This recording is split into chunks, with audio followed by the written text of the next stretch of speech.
요한복음 4장 9절부터 15절까지 있는 말씀 함께 보시겠습니다. 요한복음 4장 9절입니다.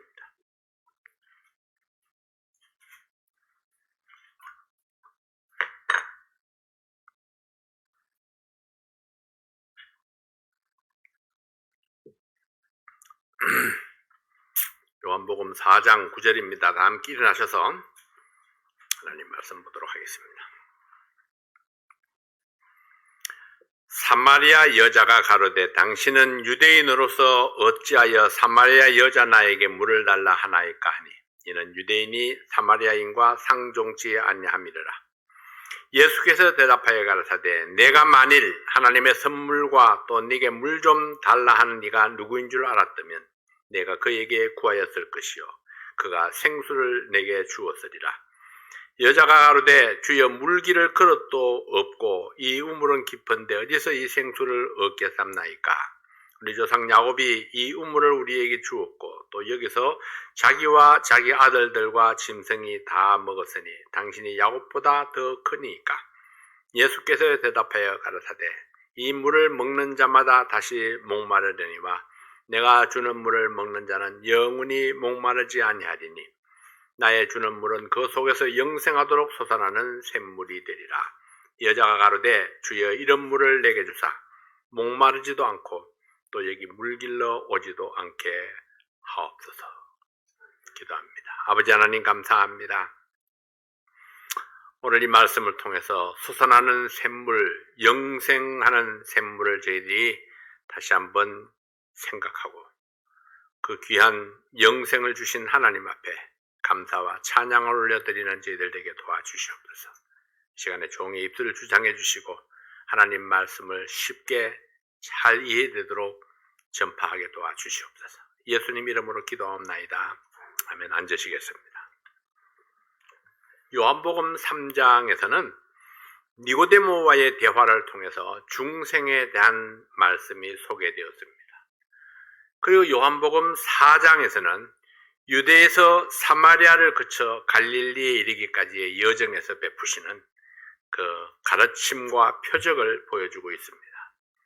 특히 그 사마리아 여인과의 대화는 3장에 있는 니고데모와의 대화의 그 연장선으로 볼 수 있습니다. 역시 구원에 관해서 연결해서 말씀을 주시고 있는 거죠. 오늘은 사마리아 여인과 예수님의 대화 속에 나타난 복음의 진리를 살펴봅니다. 첫 번째로 하나님의 뜻을 따르는 예수님입니다. 예수님께서는 유대를 떠나서 갈릴리로 가기로 결정했을 때에 사마리아를 통과하기로 했습니다. 일반적으로 유대인들은 사마리아 마을로 들어가지도 아니했고 사마리아 사람들과 얼굴을 마주하고 이야기도 나누지 아니했습니다. 어떤 유대인이 사마리아로 들어간다 하는 것은요, 다른 유대인들로부터 이 비난의 대상이 될 수가 있었습니다. 그런 거 있죠. 사람들이 내가 싫으면 너도 싫어. 내가 안 하면 너도 안 해야 돼. 유대인들이 사마리아인들을 멸시하는 그런 마음들이 팽배해 있었기 때문에 유대인 중에 누군가가 사마리아 땅을 통과한다, 아니면 사마리아 사람들과 대화를 나눈다, 이것은 유대인으로서의 어떤 체면을 손상시킨다는 생각을 했습니다. 그래서 나만 안 하면 된다 이게 아니고 나만 안 하면 되는 것이 아니고 너도 안 해야 된다 이렇게 생각을 하는 거죠. 사실은 이게 일반적인 생각입니다. 내가 싫어하는 것을 내가 저 사람도 하지 말고 저 사람도 하지 말고 저 사람도 하지 말아야 된다 이렇게 이제 생각들을 대부분 하죠. 근데 예수님은 그렇지 않았습니다. 유대인들이 뭐라고 생각하든지 상관없이 그는 자기의 뜻을 행합니다. 그래서 다 사마리아 땅을 통과하는 것을 피하지만은 그러나 예수님은 그 사마리아 땅에 들어가기로 결정을 한 겁니다.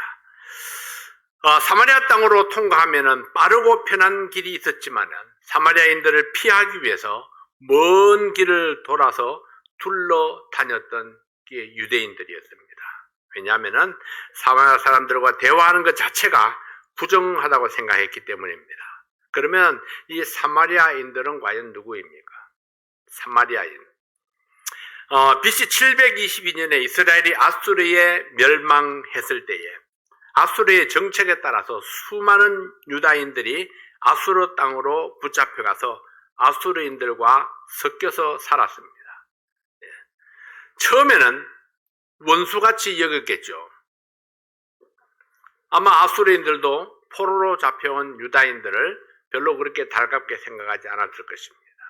문제는 세월이 지나서 10년이 지나고 20년이 지나고 또 먼저 끌려온 사람들은 늙어서 돌아가시고 이제 젊은 세대가 일어나고 그러면서 젊은 사람들과 서로 어울리고 이렇게 하면서 유대인과 이민족 간의 결혼도 이루어지고 그래서 혼혈 자녀가 출생하게 된 것입니다.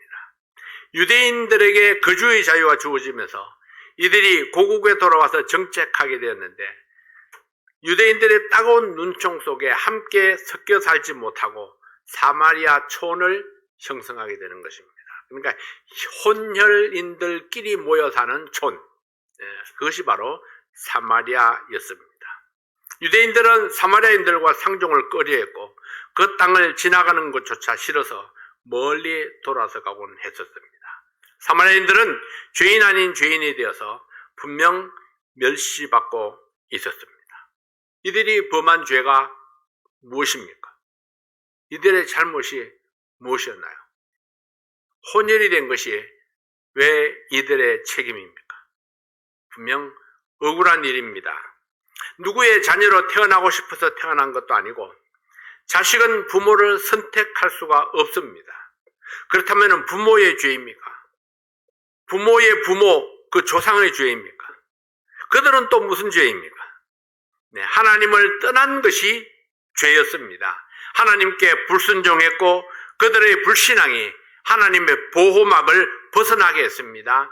하나님이 지켜주지 아니한 나라, 하나님의 보호를 벗어난 민족은 아수르의 침공에 허무하게 무너져 버렸던 것입니다. 아수르의 정책에 따라서 이민족과 혼합하게 되었고 그 결과로 태어난 것이 바로 혼혈아들, 이 사마리아인들입니다. 고국에 돌아왔지만은 그들은 여전히 눈총과 냉대 속에 살아가야만 했습니다. 자기들도 모르는 사이에 죄인이 되어 있었던 것입니다. 그러나 똥 묻은 개가 겨 묻은 개를 나무란다는 속담과 같이 사마리아인만 죄인이 아닙니다. 유대인들도 똑같은 죄인입니다. 자기들의 죄를 깨닫지 못할 뿐입니다. 어디 그뿐입니까? 하나님께서는 성경의 모든 사람이 죄인이라 그렇게 말씀을 했습니다. 모든 인간은 죄 가운데 잉태되었고 죄 가운데 태어나서 죄를 범하며 살다가 죄 가운데 죽어서 영원한 지옥의 형벌 속에 떨어질 운명이었습니다. 아담의 범죄가 모든 인류를 죄의 길로 몰아갔습니다. 그래서 사람들은 그렇게 생각하죠. 내가 무슨 죄를 범했는가? 어떤 사람은 나는 정직하게 살았어. 나는 법 없이도 살 수 있도록 그렇게 살았어. 깨끗하게 살았다고 자부하죠. 어쩌면은 그 사람은 잘못한 것이 없는 것처럼 느껴질는지도 모릅니다. 이 사마리아인들도 마찬가지입니다. 자기가 사마리아인이 되고 싶어서 된 것이 아니고 혼혈인이 되고 싶어서 된 것이 아닙니다. 그러나 죄의 열매가 그들이 죄인이 되게 한 것입니다. 우리 사람들도 역시 마찬가지죠. 아담의 후손들이 아무리 나는 깨끗하게 정직하게 살았다 말할지라도 그가 죄인의 후손이기 때문에 죄인이 된 것입니다. 죄인으로 태어나고 싶지 않죠. 그렇지만은 태어나 보니까 내가 죄인이 되어 있는 겁니다. 다만 사람들은 태어나서 자라가면서 끊임없이 죄인의 모습을 나타내 보이지만은 유대인들처럼 자기의 죄를 깨닫지 못하는 겁니다. 자기의 죄를 보지 못하죠. 근데 그 죄를 가르쳐 주는 책이 바로 성경입니다. 하나님의 말씀이 그 죄를 고발하고 있는 거죠. 하나님의 말씀이 죄인을 죄인이라고 말하는데 죄인들은 왜 나를 죄인이라고 말하느냐 해서 분노하는 겁니다. 그래서 사람들이 죄를 지적하는 교회 설교를 별로 좋아하지 않죠. 그 죄인들 틈에 예수님께서 오신 것입니다. 오늘 사마리아인들을 통해서 우리의 형편이 그들과 비슷하다는 것을 보여주고 있습니다. 예수님께서는 유대에서 갈릴리로 가면서 사마리아 땅을 통과해서 가기로 계획을 세웠습니다. 사마리아로 통행하여야 하겠는지라. 예수님은 사마리아로 가서 반드시 해결해야 할 일이 있었습니다. 니고데모 같은 관원의 영혼도 귀중했지만은 사마리아에 있는 불쌍한 영혼들도 예수님의 사랑의 대상이었습니다. 하나님께서는 모든 사람을 사랑하셨고 모든 사람이 구원받고 영생에 이르기를 원하셨습니다. 요한복음 3장 16절 말씀에 보면은 하나님이 세상을 이처럼 사랑하사 독생자를 주셨으니 이는 저를 믿는 자마다 멸망치 않고 영생을 얻게 하려 하심이니라. 세상을 이처럼 사랑하사, 세상은 이 땅에 살고 있는 모든 사람들입니다. 이 세상에 살고 있는 모든 사람이 하나님의 사랑을 받을 대상이라는 것입니다. 사람들은 빈부귀천을 따지지만 하나님은 따지지 않습니다. 니고데모와 사마리아 여인은 대조를 이루고 있습니다. 니고데모는 부자였고 유대인의 관원이었고 지위가 있었고 학식이 있는 사람이었습니다. 그러나 이 사마리아 여인은 배우지 못했고 가난했고 남편을 5번이나 갈아치웠고 인생의 밑바닥을 살고 있는 그런 여인이었습니다. 그러나 이들의 공통점이 하나 있었습니다. 그것은 두 사람 다 채워지지 않는 갈증이 있었다는 것입니다. 돈으로도 학벌로도 사회적인 지위로도 채워지지 않는 영혼의 갈증이 있었습니다. 예수님은 니고데모에게 그 갈증을 해소할 수 있는 방법으로 거듭나는 진리를 말씀해 주셨습니다. 이제 사마리아 여인에게도 그 영혼의 갈증을 해소할 수 있는 방법을 가르쳐 주기 위해서 사마리아 땅을 통과하기로 작정하고 이 수가성의 여인을 찾아갔던 것입니다. 천대받고 멸시받는 사마리아 사람들에게도 예수님이 필요했습니다. 예수님께서 굳이 이 길을 선택하신 것은 소외되고 소망 없이 살고 있는 이 사마리아인들에게 희망을 주고 생명 얻는 길을 가르치기 위해서였습니다. 이것이 바로 하나님의 뜻입니다. 이것이 하나님께서 원하시는 사역입니다. 부자나 가난한 자나 배운 자나 못 배운 자나 어떤 신분에 있든지 어떤 상태에 있든지 모든 사람이 구원을 받으며 진리를 알기 원하시는 것이 하나님의 뜻입니다. 예수님은 그 하나님의 뜻을 이루기 위해서 지금 사마리아 땅에 온 것입니다. 두 번째로 사마리아에서의 예수님의 사역을 봅니다. 예수님은 자신을 필요로 하는 곳에 나타나셨습니다. 예수님이 사마리아로 통행하기로 작정한 것은 그곳에 예수님을 필요로 하는 사람이 있었기 때문입니다. 수가성의 우물가에서 만난 여인, 그 뒤에 있는 수많은 사마리아 사람들, 아무도 관심을 가져주지 않는, 그리고 멸시받고 천대받는 그들에게 예수님이 필요했고 예수님은 그 사실을 알았습니다.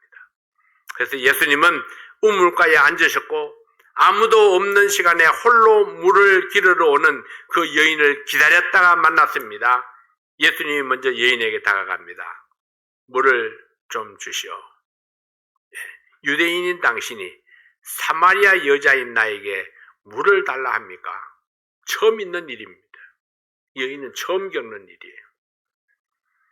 유대인인 당신이 어떻게 사마리아 여자인 나에게 물을 달라고 말을 건네십니까? 이런 얘기죠. 이 유대인들은 사마리아인들에게 말을 걸지 않는 것이 통례였는데 그 통례를 깨고 물을 달라 하는 이 유대인이 누군지 몹시도 궁금했습니다. 이 여인은 전혀 짐작할 수가 없었습니다. 이 사람이 누구일까? 예수님이 대화를 이어갑니다. 요한복음 4장 10절 말씀에 보면은 예수께서 대답하여 가라사대 내가 만일 하나님의 선물과 또 네게 물 좀 달라 하는 네가 누구인 줄 알았다면 내가 그에게 구하였을 것이요 그가 생수를 네게 주었으리라. 내가 만일 내가 누군 줄 알았더라면. 이 여인은 전혀 짐작조차 할 수 없었는데 예수님이 이 여인을 찾아오신 것입니다. 왜 이 여인을 찾아왔나요? 물이 마시고 싶어서? 목이 말랐기 때문에? 아니요. 이 여인에게 복음이 필요하다는 것을 아셨기 때문입니다. 예수님은 자신을 필요로 하는 자에게 찾아가 주십니다. 그리고 이것을 우리에게 알게 하시는 것은 우리도 예수님처럼 복음이 필요한 사람을 찾아가라고 말씀하시기 위해서입니다. 나를 필요로 하는 사람에게 찾아가서 누군가의 필요를 채워줄 수 있는 사람이 된다는 것은 그것이 바로 예수님을 닮아가는 것입니다. 예수님은 단순한 생활 이야기를 통해서 복음으로 이끌어 가셨습니다. 10절 말씀을 다시 한번 봅니다. 예수께서 대답하여 가라사대 내가 만일 하나님의 선물과 또 내게 물 좀 달라 하는 네가 누구인 줄 알았다면 내가 그에게 구하였을 것이요 그가 생수를 내게 주었으리라. 우물가에서 물을 좀 달라는 단순한 부탁으로 대화를 시작합니다. 내가 만일 알았다면 그가 네게 생수를 주었으리라. 내가 생수를 얻을 수 있는 비결은 네가 생수를 구하는 나를 알아야 한다. 내가 누구인지를 알아야 된다. 예수님이 누구인가를 아는 것, 그것이 첫 번째 스텝입니다. 생수를 줄 수 있는 분에게 생수를 구하는 것이 두 번째 스텝입니다. 알고 구하는 것, 아는 것에 그치지 아니하고 달라고 구하는 것, 이것이 영원히 목마르지 아니하는 생수를 구하는 비결입니다. 그리고 자연스럽게 내가 너에게 생수를 줄 수 있다 이렇게 말씀을 하신 겁니다. 이것은 예수님이 스스로 자신의 정체를 밝히는 것입니다. 내가 너에게 생수를 줄 수 있는 구세주이다. 잘 깨닫지 못하는 여인에게 더 자세한 대화를 이끌어갑니다. 우물은 깊고 물기를 그릇도 없으면서 어떻게 나에게 생수를 줄 수 있다고 하십니까? 이 물을 먹는 자마다 다시 목마르려니와 내가 주는 물을 먹는 자는 영원히 목마르지 아니하리니 나의 주는 물은 그 속에서 영생하도록 솟아나는 샘물이 되리라. 영원히 목마르지 않는 물, 날마다 되풀이되는 이 갈증에서 영원히 해방될 수 있는 물이 지금 이 사람에게 있다는 복음을 들었습니다. 희소식이었죠. 이 여인은 다른 사람이 우물을 사용하지 않는 시간에만 나와서 우물을 사용했습니다. 자기의 비천한 그 신분 때문에 다른 사람이 나오지 않는 그 한낮에만 나와서 살짝이 물을 떠갔던 그런 사람입니다. 굉장히 불편하고 힘든 삶을 살았었죠. 근데 이 여자가 영생하도록 솟아나는 샘물을 얻을 수 있다는 소식을 듣게 됩니다. 여자가 가로되 주여 이런 물을 내게 주사 목마르지도 않고 또 여기 물길로 오지도 않게 하옵소서. 복음에 대한 즉각적인 반응, 생수를 달라고 요구하는 여인, 여러분 이것이 바로 믿음입니다. 이 여인은 앞에 서 있는 이분이 나에게 영원히 목마르지 않는 생수를 주실 분으로 이해하고 믿었습니다. 그래서 즉각적으로 요구합니다. 이런 물을 내게 주사 목마르지도 않고 다시는 물길로 오지 않게 해주세요. 왜 수많은 사람들이 복음을 알면서도 구원받지 못하나요? 왜 수많은 사람들이 성경은 잘 알면서 구원에 이르지는 못하나요? 아는 것이 구원이라고 잘못 알고 있기 때문입니다. 깨닫는 것이 곧 구원받는 것이라고 잘못 알고 있기 때문입니다.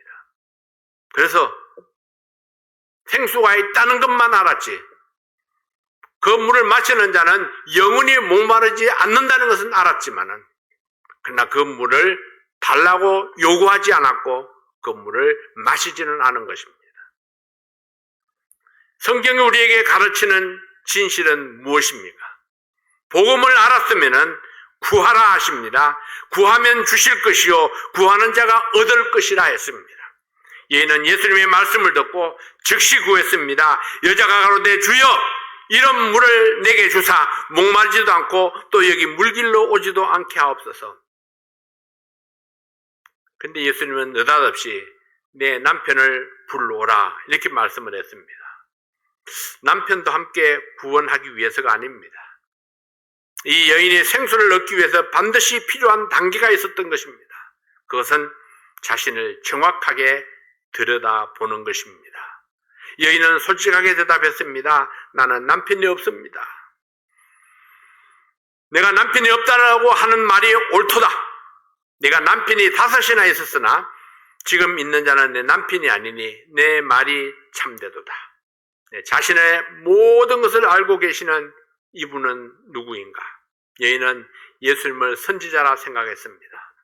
선지자는 하나님의 뜻을 인간에게 전하는 사람입니다.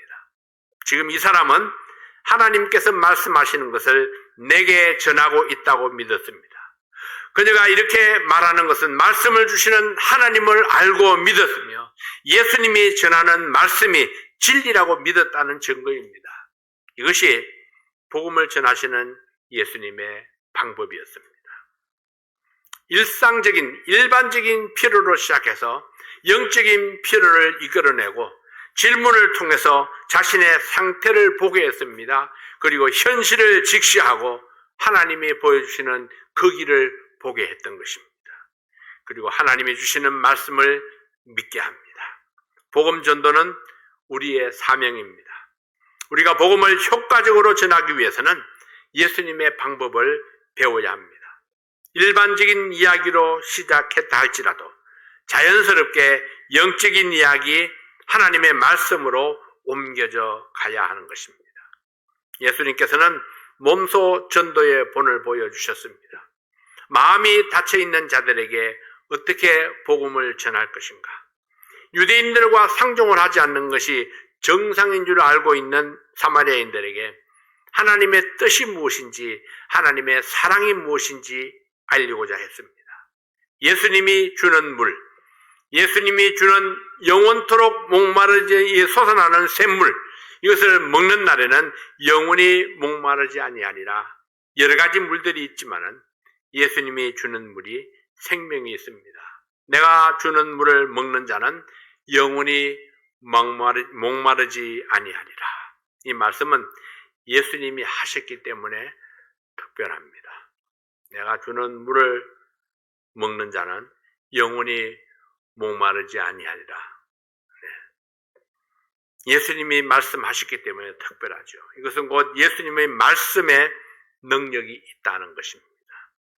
예수님의 말씀을 받으면, 그 말씀을 받아서 소화를 시키면, 그 말씀이 내 속에 들어와서 살아 역사하면 내가 나에게 영원히 목마르지 아니하고 영원한 생명이 주어지는 것입니다. 자, 오늘 이 말씀의 포인트는 바로 이거죠. 이 여인이 복음을 듣고 즉각적으로 반응을 했다는 데 있습니다. 그 물을 내게 주어서 내가 목마르지 않게 해 주십시오. 다시는 이곳에 물길로 오지 않게 해 주십시오. 듣고도 깨닫고도 행하지 아니하면은, 요구하지 아니하면은, 구하지 아니하면은 구원은 이루어지지 않습니다. 수많은 사람들이 기도하면 하나님께서 들으신다고 알고 있습니다. 그러나 믿지 아니하면은 구하지 아니합니다. 얻을 수 있는 비결은 믿음으로 구하는 거죠. 그래서 주님께서는 믿고 구한 것은 받은 줄로 알라고 말씀을 하신 것입니다. 우리는 오늘도 이 생명의 물을 전파하고 내가 받은 이 생수를 즐기며 기뻐하고 감사하는 그런 성도들이 될 수 있기를 바랍니다. 한 해가 저물었습니다. 마지막 수요일이 왔습니다. 생각해 보니까 이제 하나님 앞에 예배를 드릴 수 있는 횟수가 우리의 일반적인 이 스케줄로 봐서는 딱 한 번 남았습니다. 그리고 2023년이 지나갑니다. 그 지나가고 나면요, 다시는 되돌아오지 않습니다.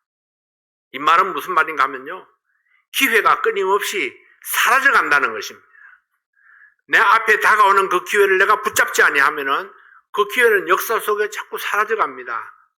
똑같은 기회는 다시는 오지 않습니다. 2023년 한번 지나가면은 다시는 오지 않습니다. 그래서 우리는 기회 있을 때마다 하나님께서 나에게 맡기신 일들을 그때 필요에 따라서 감당할 수 있어야 합니다. 기회 있을 때마다 내가 복음을 전하고 감사하고 기뻐하고 주님 때문에 행복을 누리는 그런 우리의 삶이 될 수 있어야 합니다. 한 해가 날이 다 가기 전에, 이 해가 가기 전에 우리가 2023년이 다시는 되돌아오지 않는데 이제 내가 남은 날 동안에 이 해가 지나가기 전에 내가 하고 싶은 일들이 무엇인가 한번 생각해 볼 수 있는 그런 시점이죠. 그래서 또 어떤 분은 한 번 더 기회가 있습니다. 토요일 날 새벽 기도가 있죠. 또 어떤 분들은 가정에서 드리는 가정 예배가 또 있을런지도 모릅니다. 또 어떤 분에게는 토요일 저녁에 또 한 번 기회가 또 있을런지도 모릅니다. 자, 모든 사람에게 다 똑같진 않지만은, 그러나 기회는 지나간다는 거죠. 그래서 내가 찾을 수 있는 그 기회를 찾아서 하나님 앞에 감사로 예배를 드리고, 그리고 후회 없는 날들을 보낼 수 있는 그런 우리 연말이 될 수 있기를 바랍니다. 기도하겠습니다. 아버지 하나님 감사합니다. 오늘도 주님께서 우리와 함께 하심으로 하나님의 놀라운 그 축복과 그 사랑과 은혜를 내 마음에 가득히 안고 기뻐하고 감사하며 예배드릴 수 있게 해주신 것을 감사합니다. 아버지 하나님, 우리 2023년 이제 남은 날이 며칠 남지 않았는데 이 남은 날 동안에 내가 마땅히 하나님 앞에 드릴 것을 드리고 감사하고 찬양하고 기도하고 또 새로운 한 해를 바라보면서 비전을 가지고 믿음으로 이 기도 제목을 정하고 또 목표를 설정하는 그런 저희들 되게 하여 주시옵소서. 오늘도 우리에게 주신 귀한 말씀 감사합니다. 복음이 복음되게 하시고 또 일반적인 이야기에서 복음으로 이끌어가는 그 예수님의 전도 방법을 배울 수 있는 저희들 되게 도와주시고 저희들을 사용하여 주시옵소서.